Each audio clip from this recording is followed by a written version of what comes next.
alunos de design de materiais. A aula de hoje vai ser summary desse capítulo do Graves, o livro que a gente vem trabalhando, né? Developing Materials.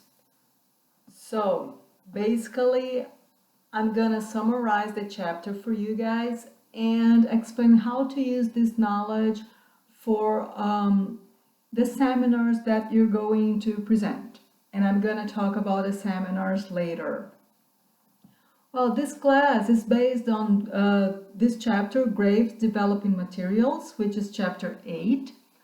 It's in the book Designing Language Courses, a Guide for Teachers. Before presenting concepts to develop teaching material, it's important to understand key differences between syllabus and curriculum. Just for you to know, I'm going to be reading this Word document here where I copied some parts of the chapter so that instead of highlighting in the PDF file, I copied these parts of the chapter so that I could make comments on it, okay? So I'm gonna make this available for you guys. It's a Word file, and I'm gonna upload it to Google Classroom later. Well, key differences between syllabus and curriculum, because these are two words that appear very often in texts about material design. Well, let's see some differences. 1. The syllabus is described as a summary of the topics covered or units to be taught in the particular subject. Curriculum refers to the overall content taught in an educational system or a course. It's still a little abstract, but as we see the other differences, it's going to be clearer. Syllabus is set for a particular subject, unlike curriculum, which covers a particular course of study or a program. Syllabus is prepared by teachers. Conversely, a curriculum is decided by the government or the school or college administration.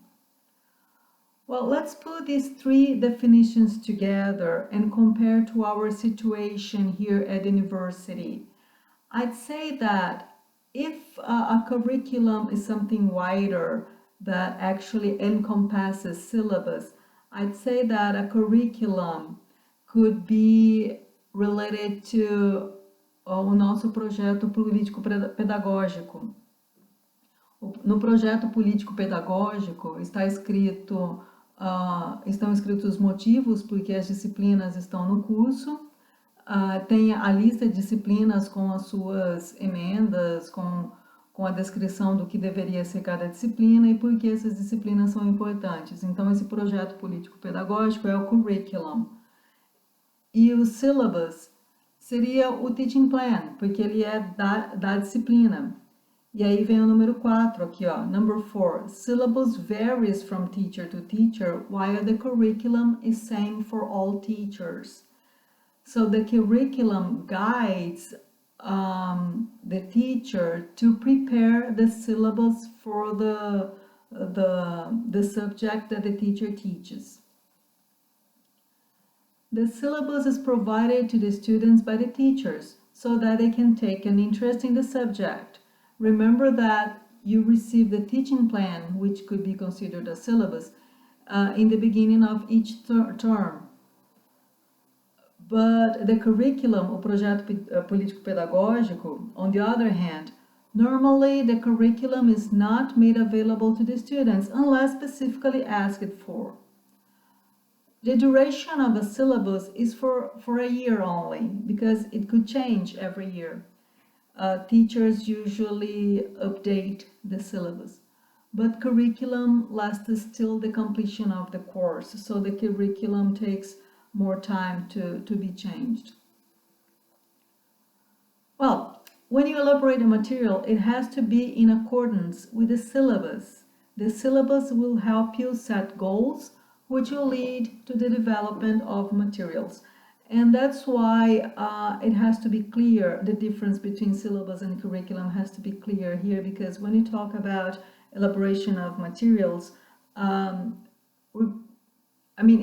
material has to be connected to the syllabus of the course you're teaching. In this case, we're talking about English as a second or foreign language. Well, about Chapter 8 itself, developing materials. This is something that Graves says in the chapter. Materials development takes place on a continuum of decision-making and creativity. Decisions such as which activities should be adapted according to their students' needs. Remember chapter 9 from the same book, which was about adaptation of material.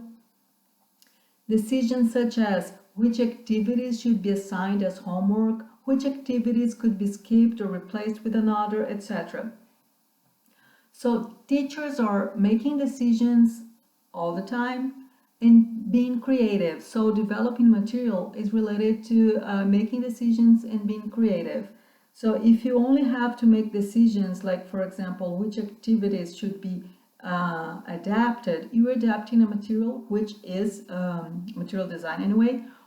Or if you create a new material, if you need to create a new material to meet your students' needs, you need to be more creative. Well, about being creative, there are language schools that don't allow you to be creative. You just have to do what the book tells you to do, right? But if you graduate from college, if you graduate in teaching, usually you have more creativity to prepare your own material or to elaborate, to adapt the material. And I've been saying this, that some schools, some language schools, for example, if you're not a teacher and you work at a language school, sometimes it's easier for this. In English, we don't say teacher, we say tutor or instructor, because if the person does not have, is not majored, is not graduated in teaching, so we just use tutor or instructor. And if the person is a tutor, for example, it's just easier to follow the material without being creative, because courses such as this one, material design, is not part of this person's knowledge. So it's just much easier to follow the book. And this is what differentiates a person who's a real teacher from a tutor or instructor. Well, actually, this is one of the aspects that differentiates them. Well, continuing. According to Graves, there are 5 aspects of organizing a course. Determining the organizing principles is one. Organizing principles, what is that? For example, themes, genres, tasks. Let's say that you decide that your principle will be themes, which is very common in ESL, EFL books. So, for example, you can use friendship as one of the themes. So let's say each unit is going to have one theme. So friendship is one of the theme. And then inside this theme, friendship, you're going to organize the sequence of activities. You're going to organize, the units first and the activities later. Well, once you have principles, you're going to identify the course units based on the organizing principles. You're going to, third step, determine unit content and develop materials. Fourth step, sequence the units. And fifth step, organize unit content. And these 3 last steps are interdependent. You determine unit content and develop materials, sequence units, and organize unit content. Let me explain this a little better. Well, I was saying that you could use a theme as your organizing principles, correct? Then let's suppose you're going to have one theme for each unit. Then you're going to organize the unit of your material, the units of your material. So let's suppose the first theme is friendship.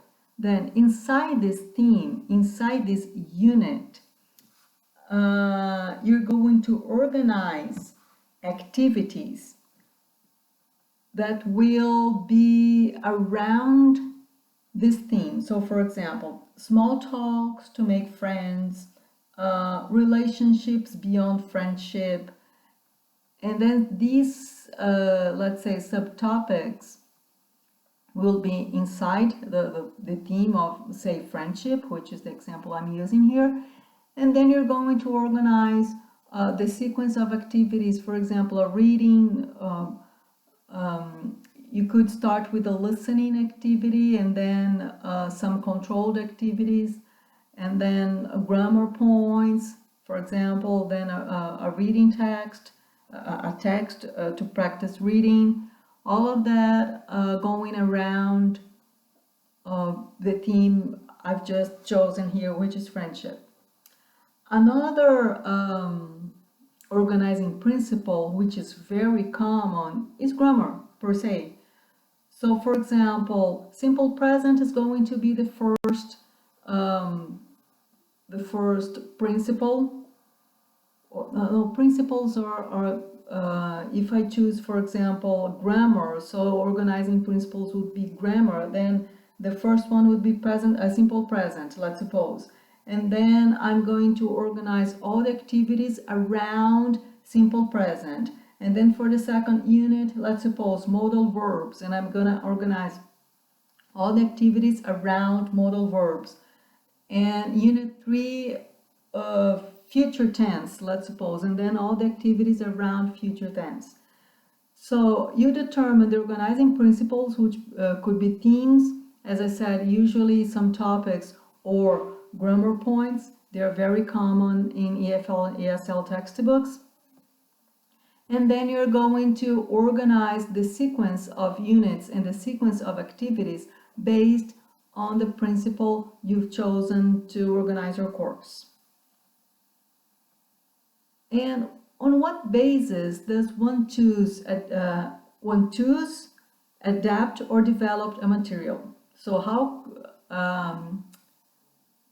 what basis do you choose? No, let me rephrase this. On what basis does the teacher choose, adapt, or develop material?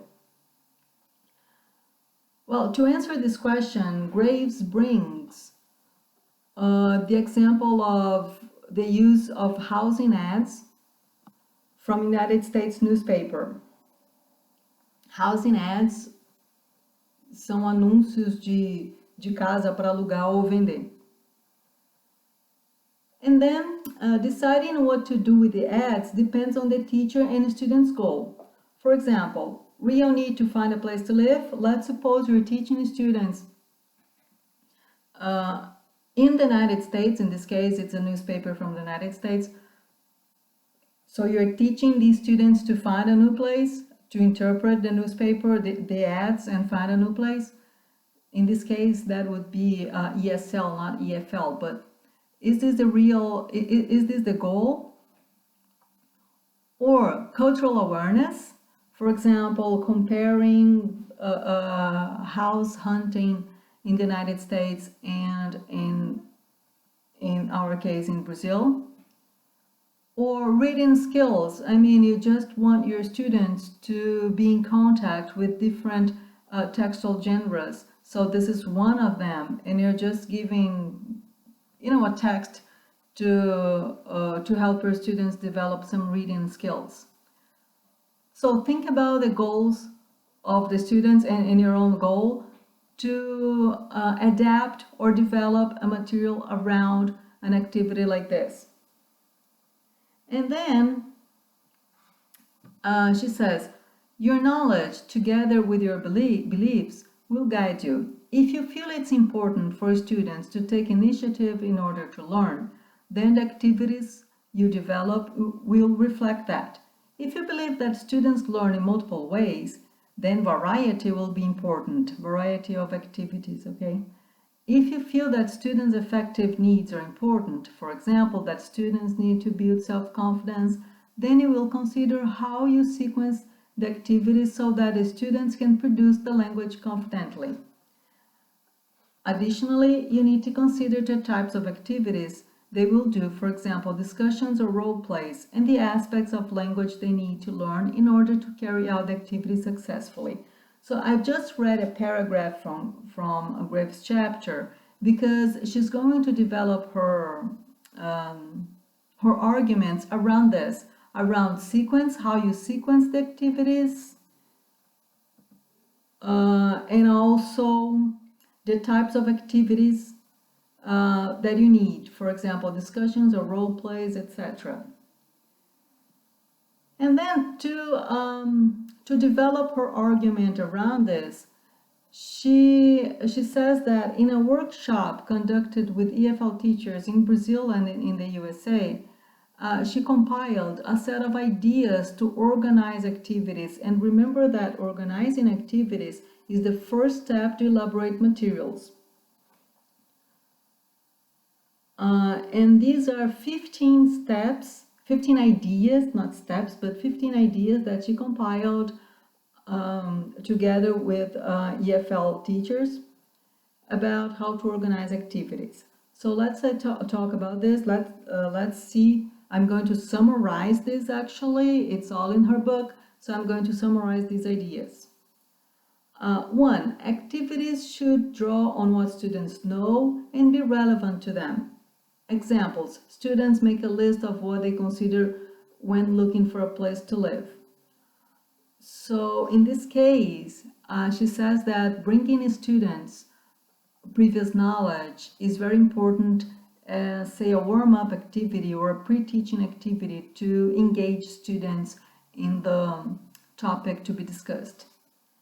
Activities should focus on students outside of class needs, if appropriate.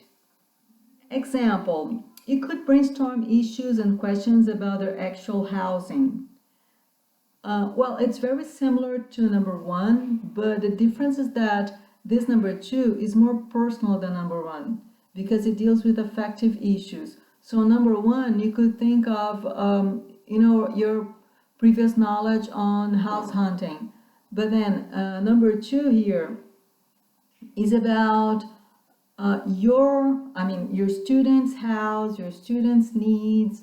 They could talk about, for example, if their house has an office, if they need an office for online learning, for example.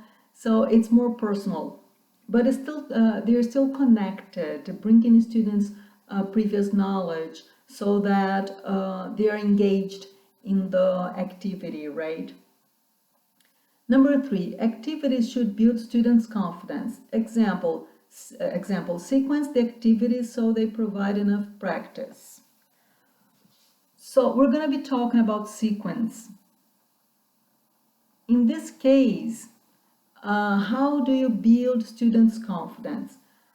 You can use simpler activities first to practice vocabulary and make them more confident to use this vocabulary and expressions in a free conversation. So you could have a more controlled practice, and after a more controlled practice, a free conversation. And again, I'm going to be talking about sequence a little later, about simpler activities and more complex activities. It's all in her book. Number 4, activities should allow students to problem solve, discover, analyze, to engage them. Example, analyzing why ads are written the way they are, with abbreviations. Analyzing a text, analyzing whatever the activity is. It could be even an oral text, like a listening activity. Activities should help students develop specific skills and strategies which are transferable to other languages. Example, you could read for main ideas and then read for specific information. These are reading strategies that are important in our own native language and when you're learning another language. So number 5 is about transfer skills from one language to another. Activities, number 6, activities should help students develop specific language and skills they need for authentic communication that can be used in real situations. Example, work on vocabulary and grammar. So number 6 here, it's about specific language and skills. It's about exercises on vocabulary and grammar. But vocabulary and grammar, they are useful for authentic communication. Then number 7, activities should integrate the 4 skills.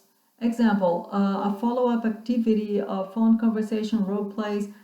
Here the author presents only speaking activities like phone conversation role play, but it is a reading activity, and then the teacher could or should actually bring some follow-up activities to involve speaking and writing. And listening. Number 8, activities should enable students to understand how a text is constructed so that students can gain access to similar texts.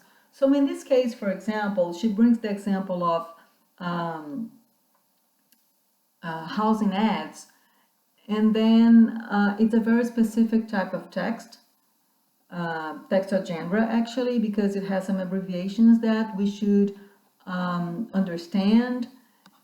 And you know, they're very short texts because they usually publish in short spaces in newspapers or even internet, but they usually have short spaces to publish, and that's why there are many abbreviations. And then if you have access to that, if you understand abbreviations, if you understand the type of language used in the text or genre you're studying, then you're going to understand other similar texts. Number 9, activities should enable students to understand cultural context and cultural differences. Example, compare house hunting in the USA and the student's country, in this case Brazil. So I've said this before, that cultural issues should be part of our classes. It's not only talking about Halloween and apple pie, but also talking about, you know, everything, even grammar, everything that is language is closely related to culture. So even talking about house hunting, you could discuss cultural issues. 10, activities should enable students to develop social awareness. Example, make sure students understand not only customs with respect to renting, but issues such as discrimination based on race, children, age, etc. This is closely related to number 9 because it's also cultural, and that reminded me of 2 sitcoms that I watched. One of them is Family Ties. It's a sitcom from the 80s. And in this season 7, episodes 17 and 18, let me open here the description of the summary of these episodes. Well, Family Ties is a sitcom that takes place in the 80s, and it was done in the 80s, not only a sitcom about the 80s, but it was done in the 80s. And in Brazil, it aired with the name Caras e Caretas. And this episode was about, let me read here. When their African American friends move into the neighborhood, the Kittens is the main family of the sitcom. The Kittens are shocked and saddened to learn racist racism still exists among some of their neighbors. And then episode 18, the story continues. After their neighbor's home is vandalized, the kittens continue to battle racism in their own backyard and rally to support their friends. Well, what happens in these episodes is that one of the kitten's friends, Gus, I think his name is Gus, he works with the father, I forgot his name, Michael Keaton, I think. I don't remember. Well, anyway, he's black and he works with the father of the family, the Keaton's family. And then he learns there's a house available in the neighborhood, and he comes in and buys the house. But then the neighbors say that this was a white neighborhood or something like that. So although it is a sitcom, it's a comedy, it used to bring many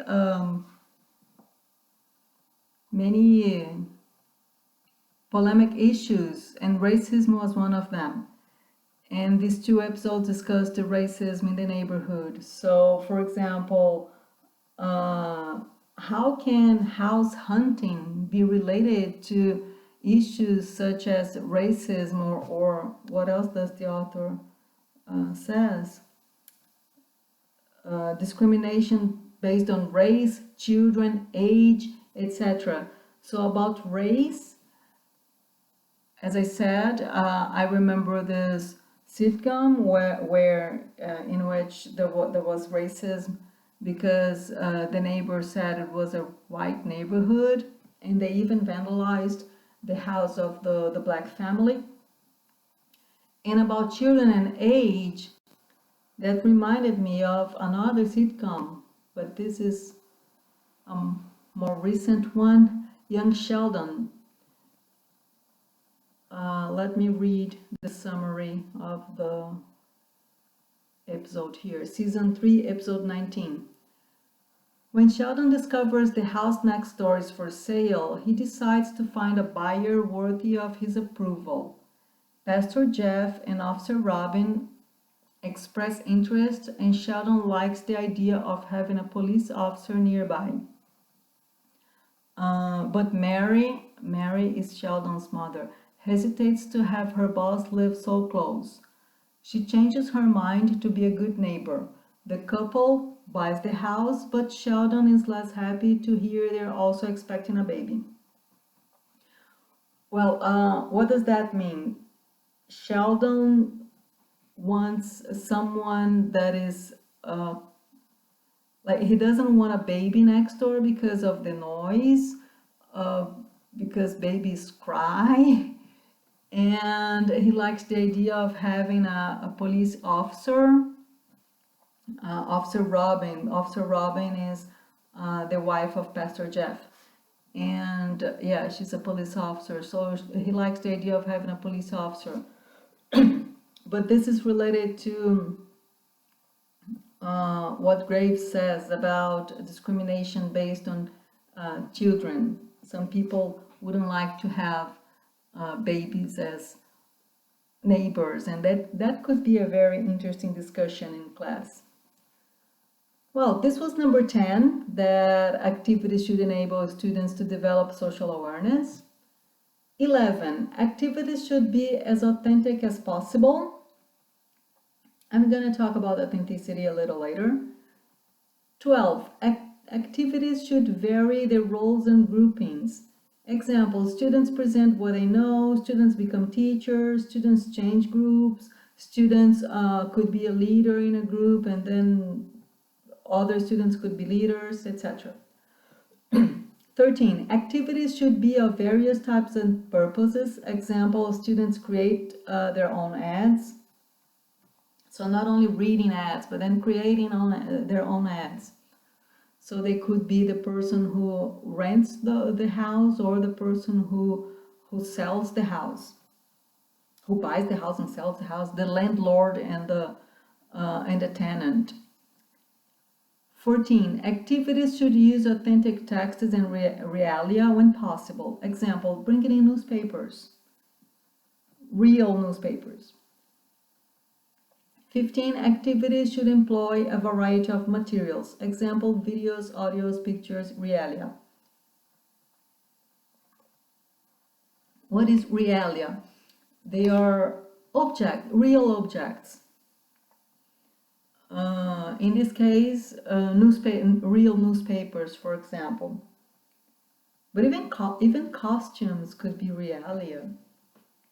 Or if you're role-playing, for example, how to buy clothes at a store, you could bring some clothes and transform the classroom into a shop. Well, this is realia. Anyway, I said I was going to talk about authentic material, and this is it. Authentic material refers to spoken and written texts that are used by native speakers in the real world. Authentic tasks are those that native speakers engage in real world. I'm using native speaker here because I copied this from the book, although I'm totally aware that native speaker is a controversial expression.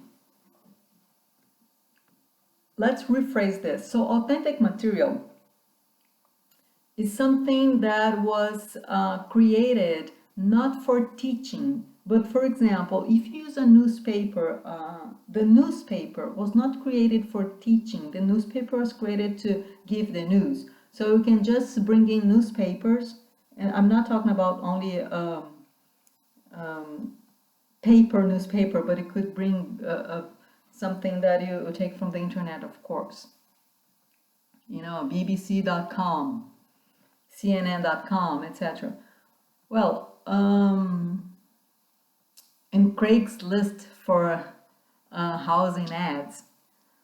Well, anyway, doesn't matter the source of your material that you bring to class, but these are authentic material, something that was created for the real world, not for pedagogical purposes. But then the author says that if you bring an authentic material to a textbook, then she says that this is semi-authentic.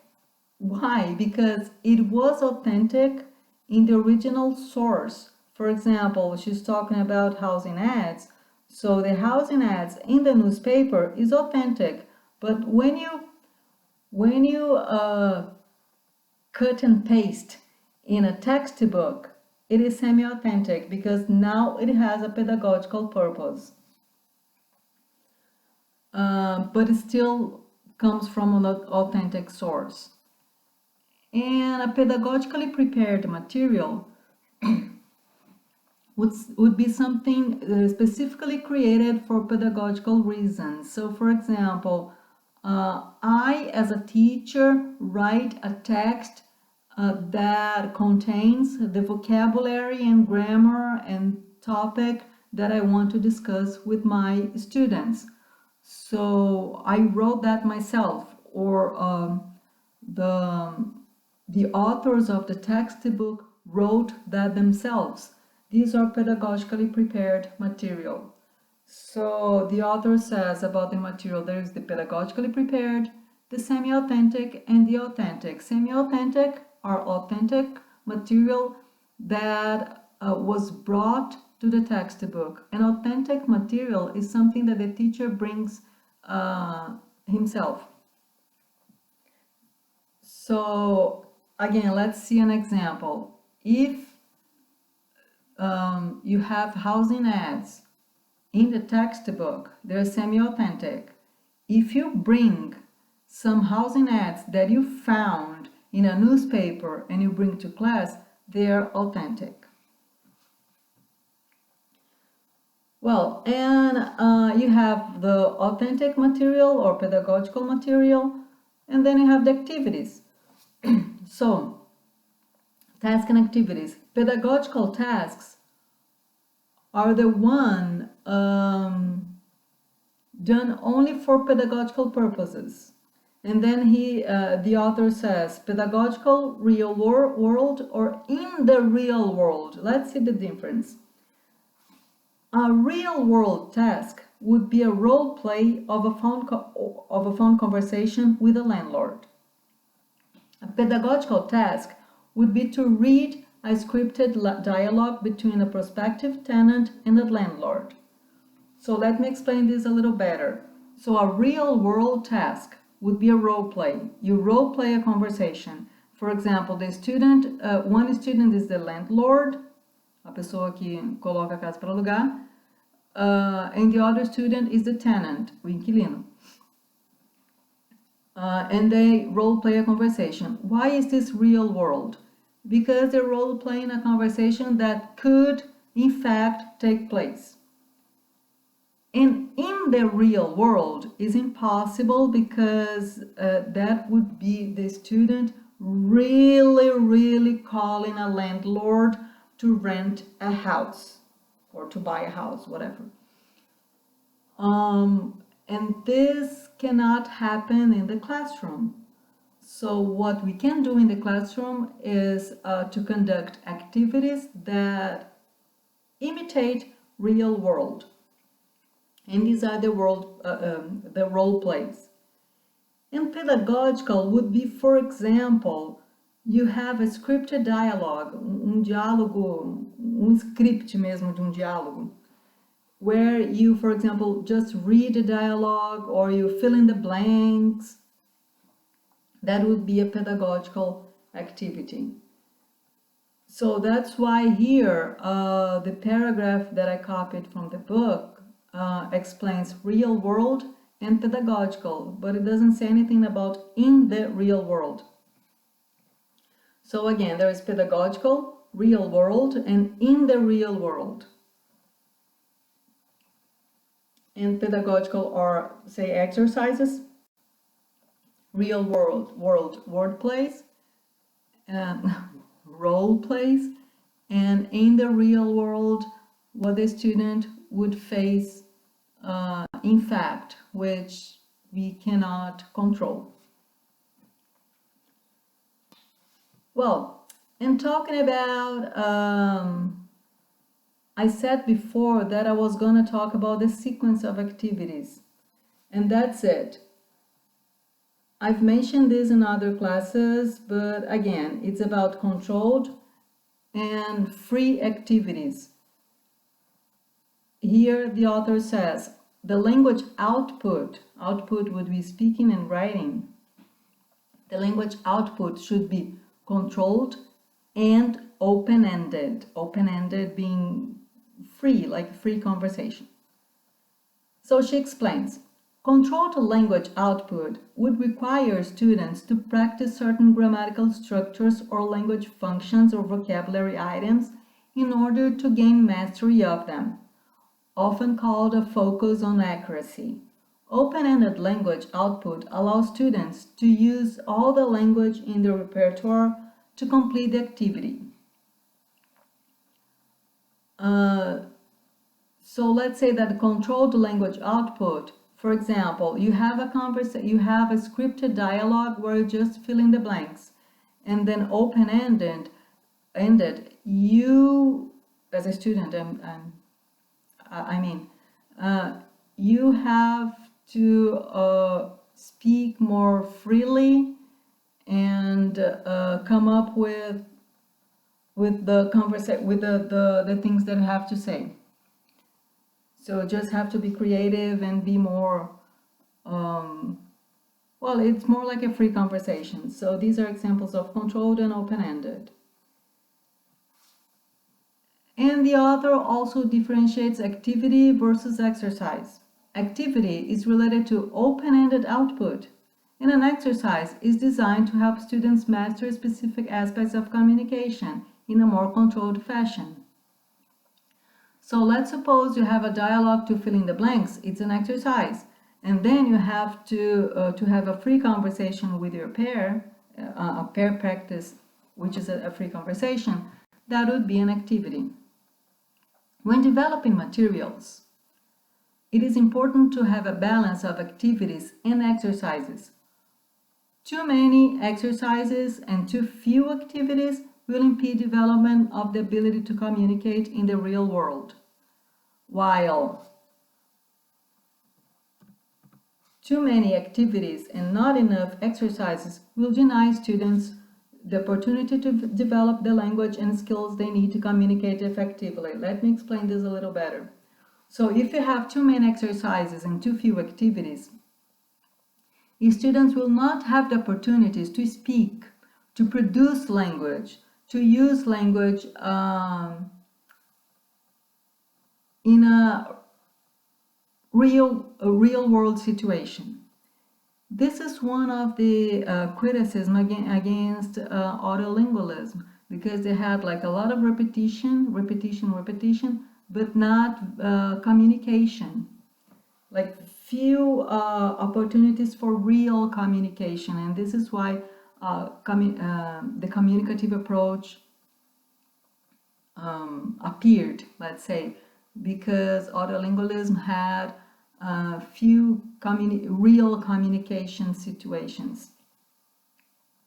So if you do a lot of exercises, for example, you write a dialogue between a landlord and a tenant, or you fill in the blanks of a dialogue that is already there, and then you do exercises on verb tenses or vocabulary about renting a house, but then you do not role play a real conversation.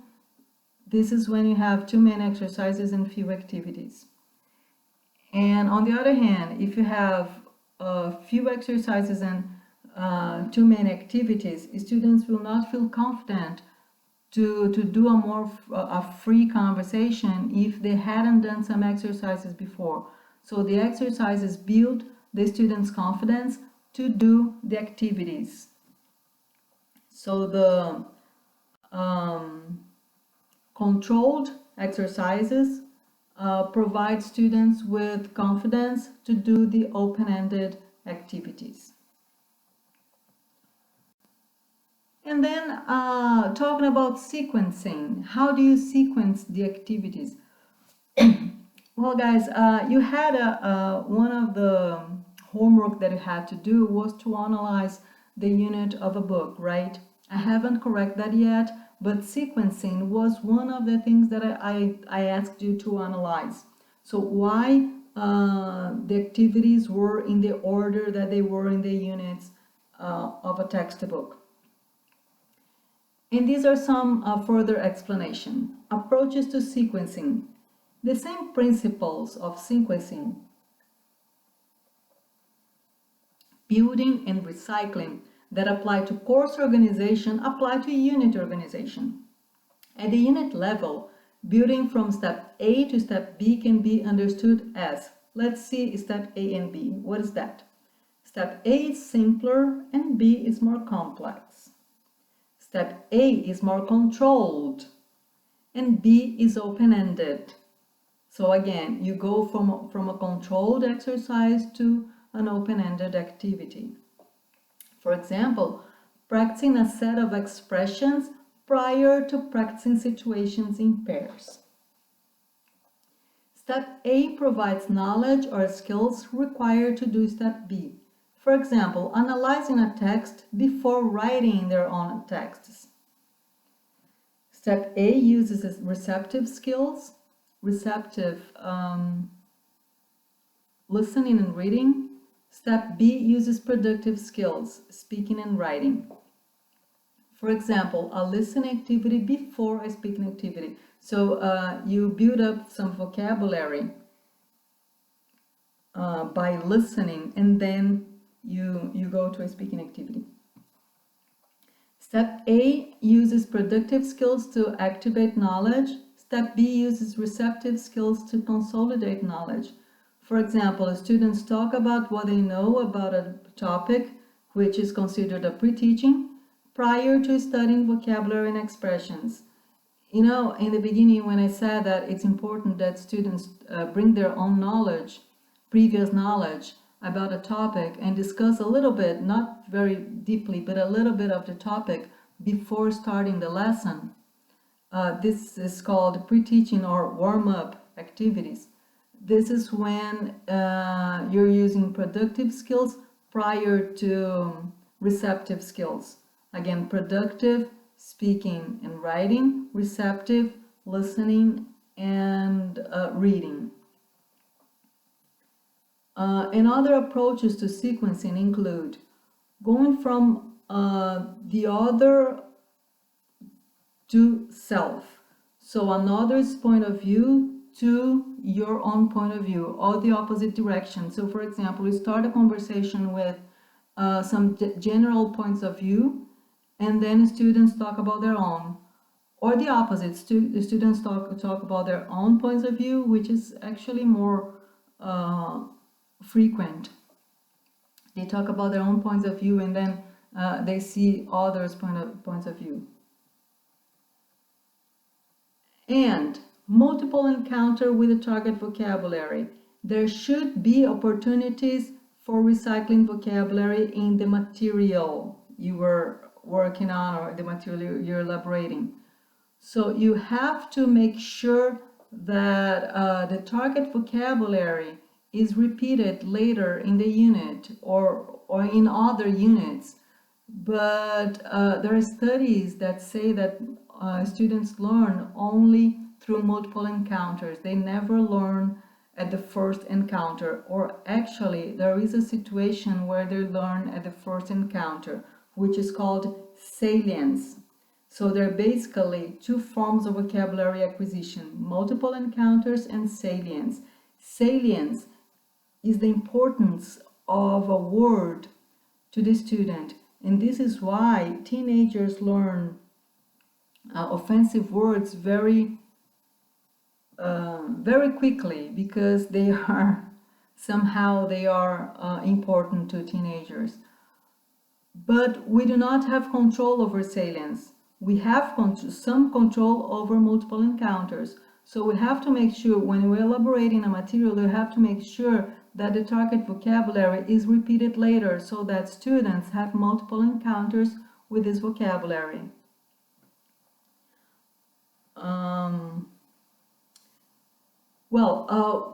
Just to wrap up here, what is about sequence in a textbook, in a material you are using, a material you are elaborating or developing? What is sequence? You have to go from a controlled practice to an open-ended practice, which means that you have to go from a simpler task to a more complex one, or to some exercises, from exercises to activities. And this is why the activities in a unit has a sequence. It's a logical sequence. It's not something that the authors guessed. It's not a guessing. It has some knowledge behind it, some theories behind it. And then the material needs to present opportunities for students to recycle vocabulary. So the target vocabulary should be repeated later in the unit. Okay, so this was a summary of chapter 8 from Graves' book. In next class, I'm going to record a demo seminar to explain what to expect from your seminars, because you're going to be given a seminar on analyzing a material. And Graves chapters 8 and 9 will be of great use for the seminar. So I'm going to be using basically these concepts that I've summarized here in chapter 8 of Graves' book. And I'm going to be using some of this knowledge, this information, these concepts in my seminar next class.